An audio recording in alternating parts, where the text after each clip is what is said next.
na bahagi ng essential supplies ng Philippine Animal Welfare Society.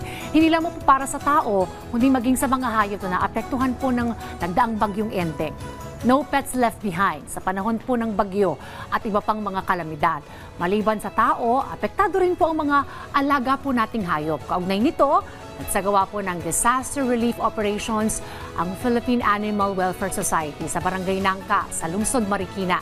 Matagumpay po nilang natulungan ang 464 na aso at maging 415 na pusa at 333 na residente ng Marikina sa pamamagitan po ng pagbibigay ng pagkain, shampoo, sabon at iba pa pong mga essential supplies. Bukod po dito, nagtungo rin sila sa Antipolo kung saan pinamahagi po ang mga relief goods sa 229 na aso, 183 na pusa at 255 na mga residente.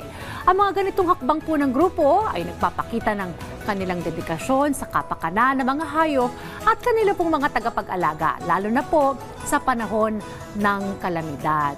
Tama nga naman po na ang ating pong mga alagang mga hayop, pusa at iba pong mga pets na considered family po natin yan. At mabuhay po sa POSA. Salamat po sa inyong patuloy na advokasya para po sa kapakanan ng iba't ibang mga alagang hayop.